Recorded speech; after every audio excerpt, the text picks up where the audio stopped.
and it's Chapter 8. In the event, Lockwood was fairly restrained. He said nothing at the cemetery. He said nothing on the way home. He waited while we locked the door and reset the ghost wards and dumped our bags in the corner and visited the facilities. Then his restraint ran out. He marched George straight to the living room and, without so much as a pause for our normal post-case crisps and cocoa, gave him the rollicking he deserved. "I'm surprised at you," he said. "You put your own life and that stupid Mr. Joplin's at immediate risk. You were seconds away from being ghost-touched. If it wasn't for Lucy, you would have been. And don't give me any of that guff about how you thought the source was neutralized. It's against all the rules to let a non-agent anywhere near an active source during an active operation. You know that. What were you thinking?" George had parked himself in his favourite chair by the coffee table. His face, usually so inexpressive, showed a mix of contrition, defiance, and attempted unconcern. "We've been talking about the inscription on the lid," he said sullenly. "Once Deepak gets its hands on the coffin, you know we'll never be able to see it again. So Joplin said—" "What Joplin said shouldn't have any effect on you," Lockwood cried. "You think that's a good excuse for nearly getting killed? Trying to decipher some scratchings on a foul old coffin? I'm surprised at you, George. Honestly, surprised." He wasn't really, and nor was I. One of George's most famous characteristics, aside from sarcasm, wind, and general bloody-mindedness, was his fascination with things unknown. When he wasn't roaming dusty archives researching background stuff for our cases, he roamed dusty archives researching visitor theory, trying to discover why ghosts were returning and how this precisely occurred. It wasn't just the skull in our ghost jar that fascinated him. Where possible, he also investigated other objects of psychic power. It figured that an iron coffin fell into this category. It also figured that the tiresome little scholar, Joplin, shared George's approach. Lockwood had fallen silent now. He waited, arms folded, clearly expecting an apology, but George wasn't giving up on the argument quite yet. "I agree that the coffin and its contents are dangerous," he said doggedly. "That mirror I saw was horrible, but their powers are entirely unknown, so I think it's a legitimate agency's job to discover anything we can about what it is we're dealing with, and that includes the inscription. It could have given us some clues as to what Bickerstaff and his ghost were up to." "Who cares?" Lockwood cried. "Who cares about any of that? It's not part of our job." In many ways, Lockwood was the complete opposite of George, and not just in terms of bodily hygiene. He had no interest in the mechanics of ghosts, and little in their individual desires or intentions. All he really wanted to know was how to destroy them as effectively as possible. As much as anything, however, I guessed it was George's careless amateurism that truly offended him here. "That kind of stuff," he went on more quietly, "is for Barnes and Deepak to worry about, not us. Right, Luce?" "Right, of course it isn't. Absolutely not." I adjusted a corner of my skirt carefully. "Though sometimes it is interesting. So did you actually see the inscription, George?" I thought to ask. George nodded. "I did, as it happens." "And what did it say?" "It said, 'As you value your soul, forsake and abjure this cursed box.' Just that." I hesitated. "Forsake and abjure?" "It means don't open it, basically." "Well, it's a bit late for that now." Lockwood had been glaring at us throughout. He cleared his throat. "It doesn't really matter any more, does it?" he said sweetly. "Because, as I keep telling you, Bickerstaff and his mirror thing are no longer any of our business. And George—" "Hold on," I said suddenly. "We're talking about this being Edmund Bickerstaff. But how does that square up with Joplin's story about how Bickerstaff died? That bloke in the coffin wasn't torn apart by rats, was he? He had a bullet through his head." George nodded. "You're right. Good point, Lucy." Though I suppose I might have been shot and then sort of nibbled. I guess so, but you seemed in one piece to me. It doesn't matter, Lockwood exclaimed. If the case was open, it would be interesting, as you say, but the job's done now. It's over. Forget it.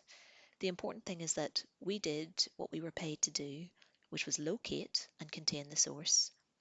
Uh, no, we didn't actually contain the source, actually, George said, as I rather conclusively proved. All that iron and silver, and still Bickerstaff's ghost was able to get out. That's unusual. Surely even you would admit it's worth investigating. Lockwood uttered an oath. No, no, I don't. You dislodged the net, George. That was how the visitor was able to escape and ghost lock you. You could have died. The problem is that, as always, you're too easily distracted. You need to get your priorities straight. Look at this mess in here. He jabbed a finger in the direction of the coffee table where the ghost jar sat. The skull dully visible, the plasm as blank and greenish as ever. George had conducted further experiments that afternoon. Noonday sun hadn't done anything, nor had brief exposure to loud bursts of classical music on the radio. The table was strewn with a little sea of notebooks and scribbled observations.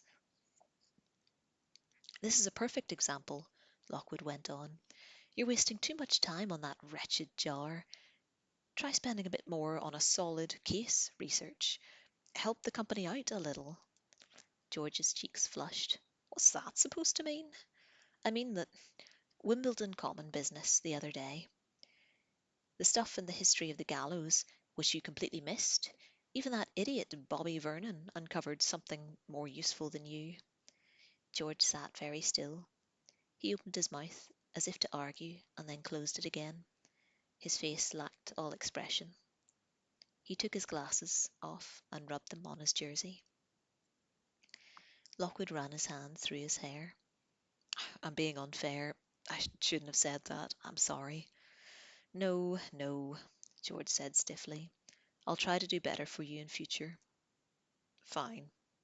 There was a silence. How about I make cocoa? I said in a bright voice. Hot chocolate helps soothe things in the early hours.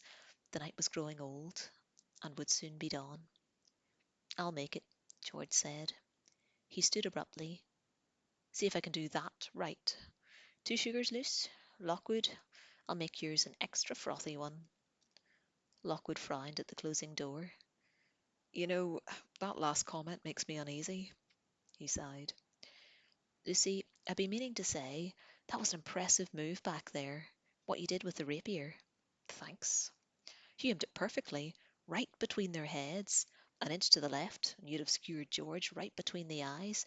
Really sensational accuracy there. I made a modest gesture. Well, sometimes you just do what has to be done. You actually did aim it at all, did you? Lockwood said. No, you just chucked it. In fact, it was pure blind luck that George lost his balance and fell out of the way. That's why he wasn't kebabbed by you. Yup. He smiled at me.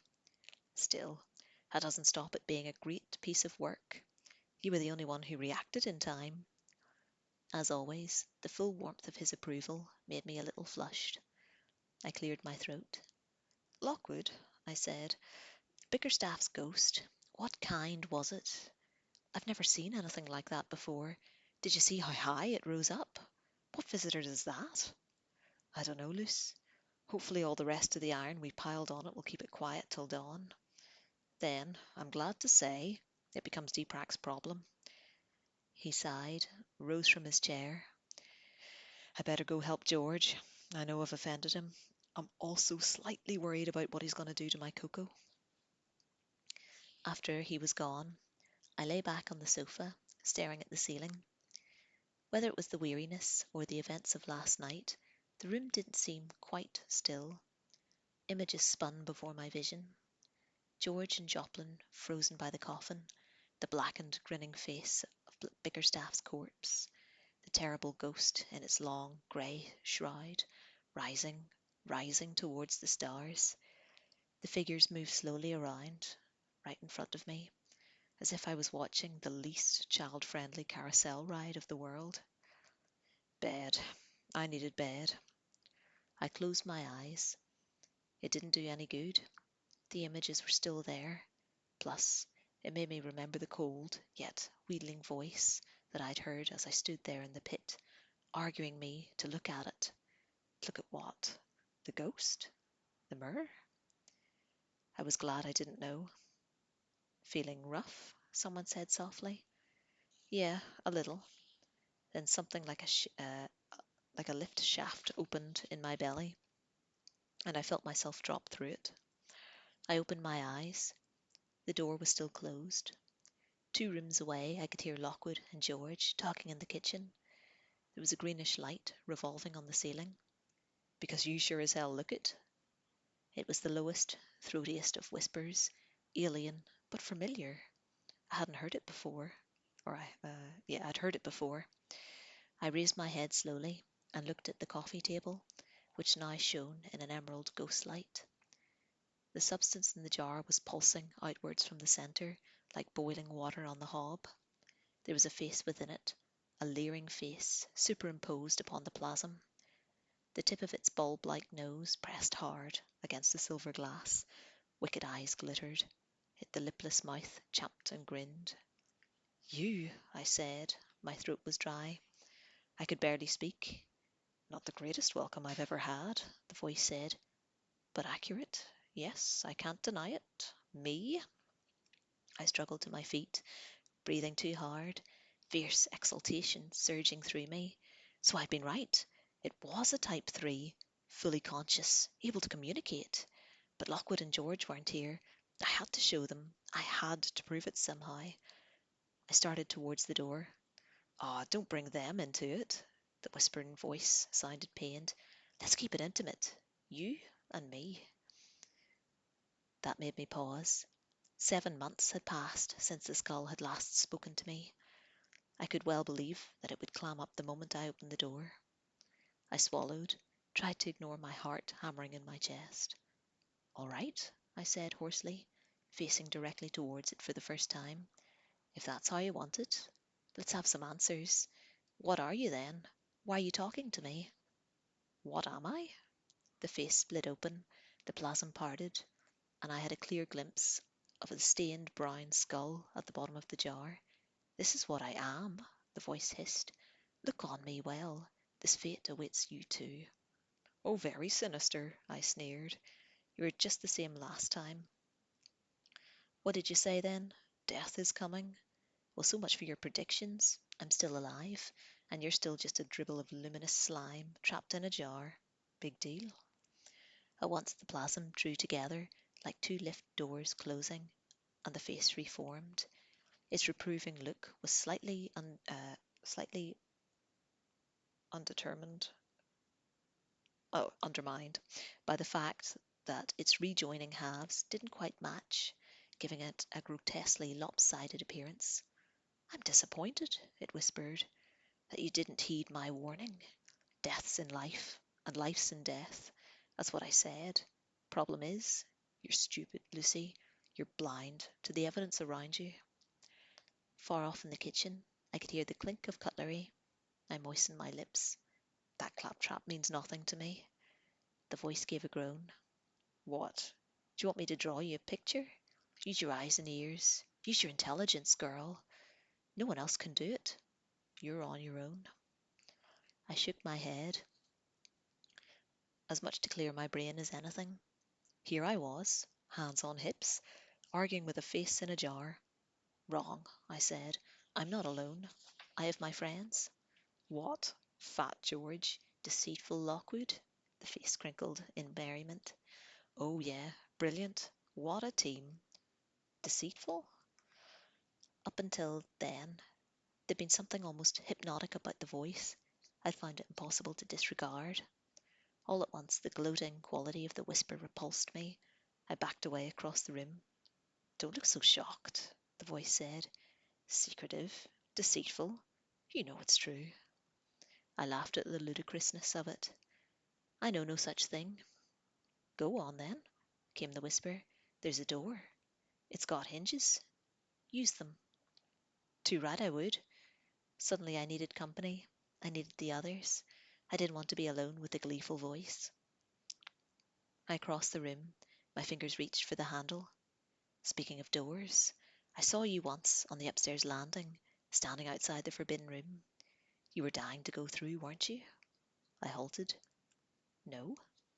Good job you didn't. You'd never have left alive. It was as if the floor beneath my feet tilted slightly. No, I said again. No.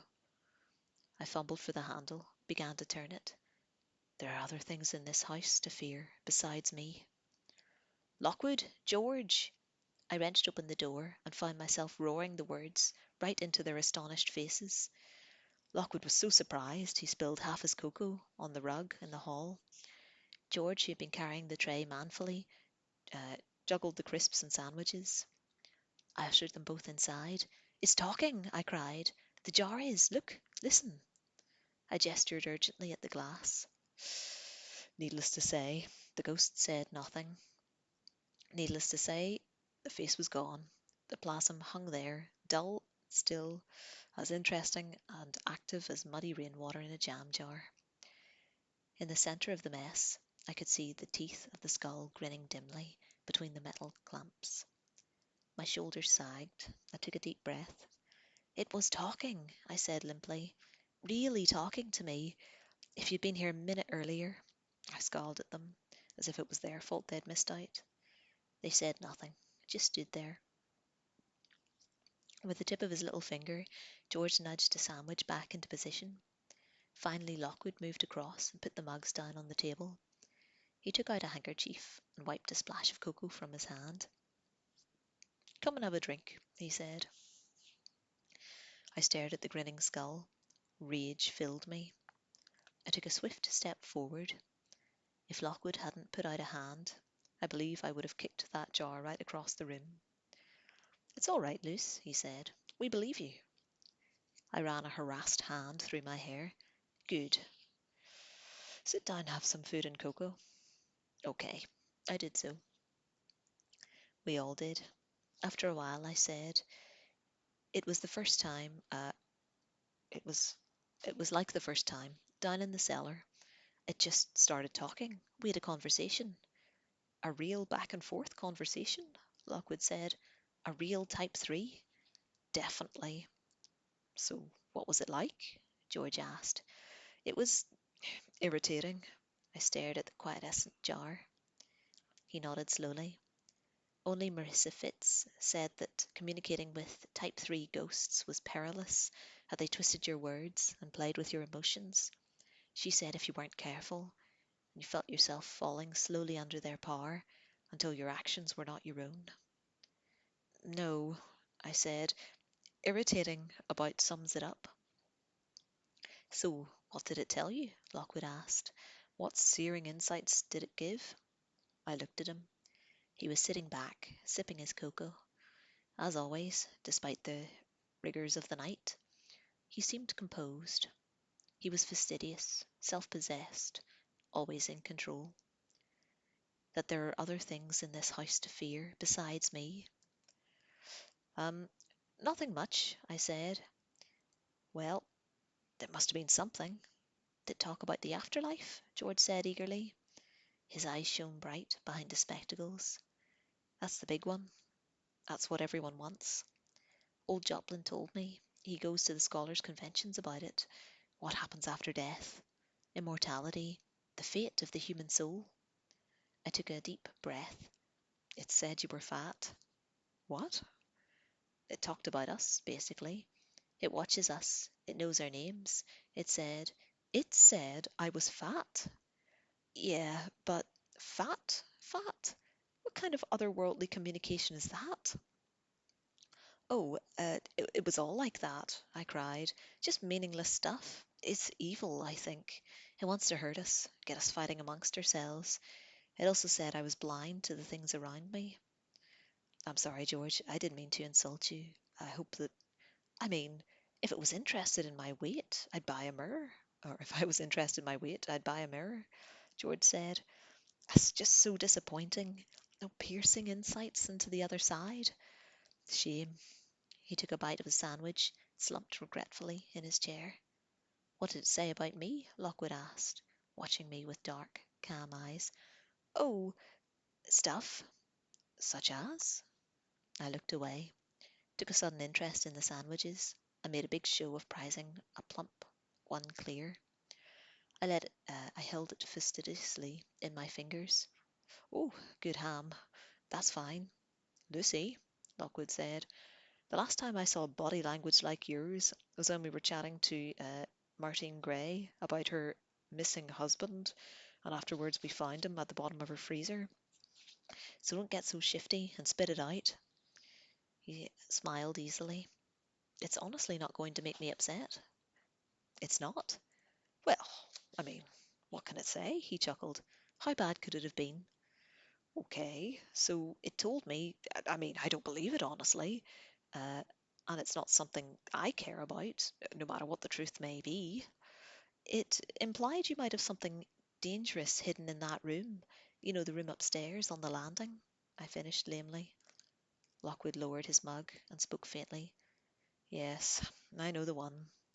It's the one you can't stop asking about. I gave a hoarse cry. I didn't bring it up this time. The ghost in the jar did. The ghost in the jar. Oh, yes. Who just so happens to have the same obsession as you. Lockwood folded his arms. So tell me, what exactly did the ghost in the jar say? I licked my lips. Doesn't matter. You obviously don't believe me, so I'm going off to bed. I got to my feet, but Lockwood got up too. Oh, no, you're not, he said. You can't just throw out wild assertions and then swan off like a prima donna without backing them up. Tell me what you've seen. I haven't seen anything. I keep telling you, it. I paused. So there is something. I didn't say that. You definitely implied there was something to see. We stood there, glaring at each other. George took another sandwich. At that moment, the phone rang out in the hall. All three of us jumped. Lockwood swore. No, I what? It's 4:30 in the morning. He went to answer it. George said, looks like Marissa Fitz was right. Type 3 ghosts do mess with your head and play with your emotions. Look at you two now, arguing over nothing. It's not nothing, I said. It's a basic issue of trust, which looks like a whopping great zero from here, where I'm sitting, George said. This ghost also called me fat. Do you see me reacting? The door opened. Lockwood appeared. The anger in his face had been replaced with puzzlement and some concern. This night's getting weirder, he said. That was Saunders up in the cemetery. There's been a break-in at the chapel where they were keeping the Bickerstaff coffin. One of the night watch kids was hurt. You remember that creepy mirror? It was stolen. And that's the end of the chapter and the end of part 2. We'll be picking up part 3 then in a few weeks' time. And thank you for listening.